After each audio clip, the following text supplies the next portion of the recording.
Hi, hello, how are you doing?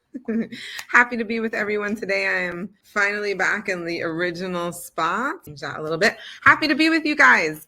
It is Monday, so happy Monday. I'm gonna this over a little bit. Happy Monday, happy Mindful Monday, happy Motivational Monday. And today is another episode of the Other Side podcast, where we're all about talking about the other side of healing, the other side of shame-based thinking, the other side of life, the other side of your brain and what it's thinking that other people can't necessarily see or know.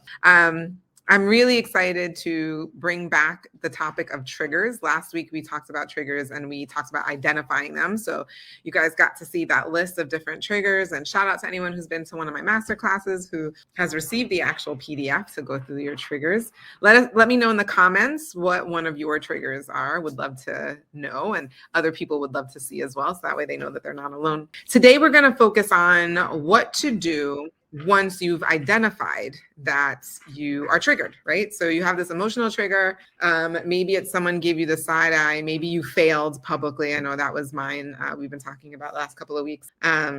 Maybe a significant other brought up your past, right? And now you're just like, oh my God, I'm a bad person. How did I do this? I'm undeserving. I'm not worthy. I'm unlovable, all of those things, right? Now you're like spiraling in that thinking. And so you may think to yourself, okay, I know what the trigger was because this person said that to me or this situation happened, but now what do you do? What do you do now that you know that you're triggered? So interestingly enough, I am currently recording the audio for my book. If you haven't gotten the book yet, it's I Slept with a Married Man, Am I Still a Good Person? And I talk about in the book, and you'll also get in the audio, for those of you that get the audio when it comes out, I'm looking to have that drop before Christmas.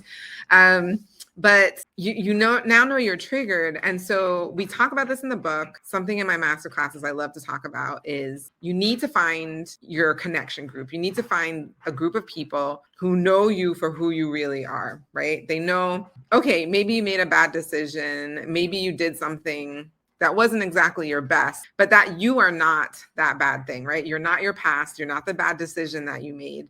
And these people in your connection network, they can tell you that. They can remind you of who you are, right? They can remind you, no, you're a great person. You actually do so much for so many other people.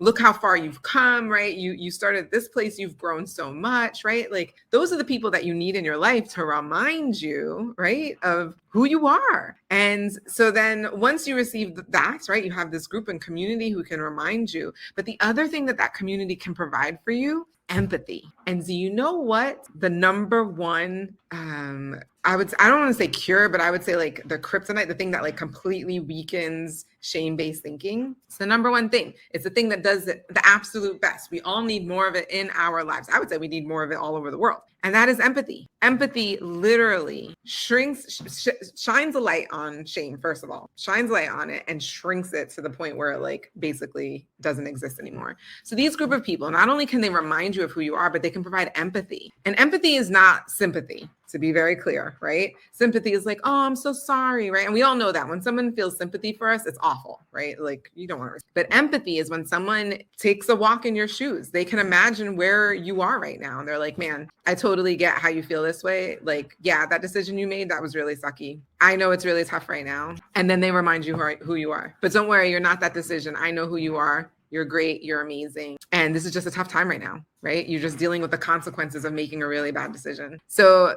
that is what empathy feels like. And when you're in the presence of empathy, you feel it, right? You feel that connection with that person. The vulnerability that the two of you share with each other is so like it's strong. There's courage in that, right? There's strength in that vulnerability that allows you guys to make this connection. And then guess what? The shame-based thinking, right? The shame goes away. You are no longer in isolation. Welcome to the other side of shame-based thinking, right? So empathy is definitely something that you want to look for once you know that you have been triggered. So next week, I'm looking forward to talking to you guys again. We'll be together next week. I'm looking forward to it. Until then, have a great night.